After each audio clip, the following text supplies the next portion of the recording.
And then finally, we make it into the castle, which is sort of the dungeon. And things get a bit harder at this point. Let me save it as a new thing. Tired of saving over the same spot. Oh yeah, every time you go under this thing, if you're leaving, it'll say your sense of relief under the passway, when you go in the archway. But you can do this many times, and then you can like go up through several. Either way, so you can get really relieved. Most monsters, well, actually, no monsters can see you before you're sort of in the line of sight, and since all these doors are closed, we don't have to worry about that. We're going to try and fight the Rat Man first. He is relatively powerful. So I just open the door by walking into it. There's no such thing as locked doors in this game. He still doesn't see me, so I can get... Oops. Oh, I have to be on top of it. So I can kind of wander around. The terrain here is dark. It's not these little gray dots all throughout here say that the room is dark. Which means that I didn't immediately see everything in the room when I walked in. If you put a light spell in there, it's a permanent light spell. It will light up this room very nicely. I'll do that now. Bam! So now I can see the entire room. This is a wand of some kind. I don't know what it is. Probably a clairvoyant one. Now the Rat Man might be able to see me, so he might actually... Nope, he is sleeping. He is uninjured and he is sleeping. So let's wake him up with a nice little magic arrow. Bam! Hit the guy. Slightly injured. Okay, so basically now I'm kind of dealing with my hit points and my mana. At this point, every time I fire an arrow, he's going to walk one space closer to me. Fire another arrow. He's injured. Good. Because I'm not really very powerful yet. Fire one more. Bam. Heavily injured. Okay, now I'm going to start fighting him. And I'm pretty sure you just walk right into him and you're fighting him. So I hit him in the leg and he missed me. And now he's critically injured. Let's see if I can kill him without getting hit. Oh, yeah. Okay, so he died, and he dropped 41 pieces of copper. So let's get that. And get that. Speaking of which, I don't think there are any traps. But let's cast it... how many? Oh, it's going to cost 2 mana. Let's cast it twice. Twice is never... I mean, you sometimes want to cast a spell like 5 times to make sure that there's no traps anywhere. Or whatever. 5 is kind of a decent amount because it gives you about a 50% chance of finding traps that you haven't found before. So 50% of 50% of 50% of 50% of 50% is a small amount. So it's unlikely that you would not find it. And I like filling up all the rooms with light. If this is hallway right here, not nearly as important to fill in. It's actually kind of nice to be able to sleep in hallways so that if there's a monster that's in a lit room, they don't see you. Okay, so the ogre right here is probably the most powerful in this upper area. The first floor is always the same, but it uses randomization for the rest of the floors. So I hit the ogre, he's injured, good. Hit the ogre, okay, now he's heavily injured, now he's going to be able to start hitting me. I could like run away, possibly, but he might be just as fast as I am. So I missed, he didn't get to swing. Ooh, I hit him hard, but he did hit me for 6 points of damage. And he's critically injured, and bam! Doing good so far. Of course, I'm not on the hardest difficulty. This is always here. This is the first level. It's random. But this suit of chainmail, I'm pretty sure, is cursed. So here's this chainmail spell. Identify. And then I can cast it on chainmail. Oh, it's normal.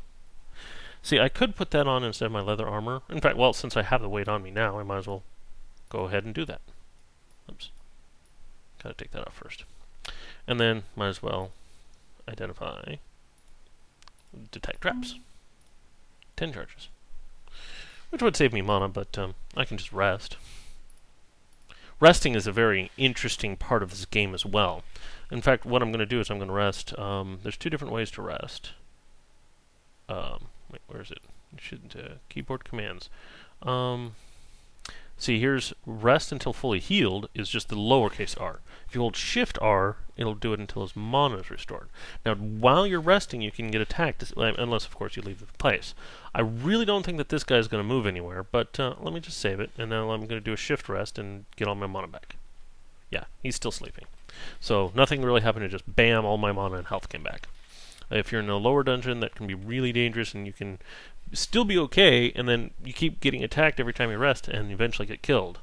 So you got to find places where you can hide, which is why you don't tend to want to fill these hallways with light, so that monsters can't see you. Okay, so this guy is also relatively powerful. I think I can hide in this doorway right here to give it a little bit more range. Actually, that's not going to matter. They can go diagonally. What am I talking about? So you also, you don't have to shoot the creature. You can shoot past it and still hit it. Slightly injured. Heavily injured. Ooh, straight out killed him. Nice. Okay, so this right here is a magical barrier. This is the only time you'll see this magical barrier. You just put your cursor over it. Mystical burial. Burial? Barrier. Blah, blah, blah. Sometimes you can do, if you're really curious, you can do clairvoyance and fill out this map just so you have it. You can do that with all sorts of apps, but it's not that important. It helps you find secret passageways and stuff. So you come up here, and then if you go left right here, you'll start a whole event talking with your grandfather, the king. Right here. A shadowy figure on the throne who motions you to come closer. So then you go and talk to him. The shade of King Lithranseer. Lithranseer? Yeah, Lithranseer. I don't know how to pronounce that. Speaks to you. At last, my child, thou hast come to avenge me. For 18 long years I have awaited thy coming. Thy father has told thee of some of our family's doom. How I rue the day I listened to Loki's words. A helm of great power. He promised me one that it would make the wind and storm do my bidding. Little did he mention that the helm was stolen. I, my child, from the treasure room of mighty Thor himself. Nor did he mention that Surtur, the demon lord of fiery Muspelheim, coveted the helm for himself, and would league the giants against me. Soon after I received the helm, long before I mastered its use, an army of giants invaded this, our mountain home. They came from the mountains all around us, and even from the caverns below. Hill giants rough as the mountain wild, stone giants, strong as the rocks they are named for, frost giants, children of ancient Ymir, and fire giants, those closest to Surtur himself. They came led by their kings, and with them came devils from Muspelheim. Okay. Even now they roam the lower depths, so beware of their might. Yes, they are all down in the dungeon, and it's a slightly big dungeon.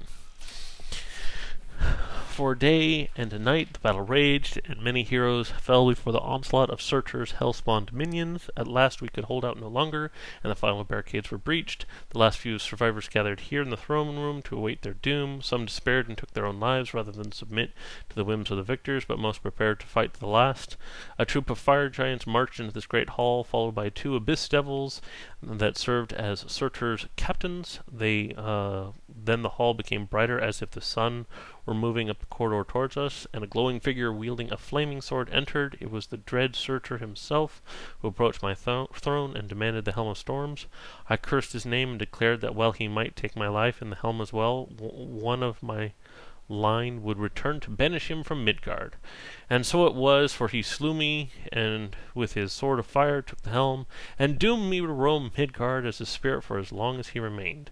Many of the challenges face thee ere thou recoverest the helm of storms and returnest it to Thor, but recover it thou must. He's like gone all of a sudden back into his old English speaking, but whatever. Lest the evil of Surtur and his giant minions gains permanent hold on Midgard, and Ragnarok comes early. I have removed the wall of force that blocks entry to the dungeon. Go now and avenge the wrongs done by thy family. Wrongs done thy family. So, if he had this impenetrable barrier right there, doesn't that sort of mean that no monsters should have gotten out? Sort of like? Okay. There's no secret passageways in this first area. Let's go on down, shall we? So you put, okay, so just so you know, it's the comma and the period buttons. As you see, there's chevrons on top of that. To go down, you do the, oh, I could be totally wrong. Shift that. Okay, so the first thing you do, as you can see, we already see monsters. There. It's really nice being able to see monsters. Let's look at the map.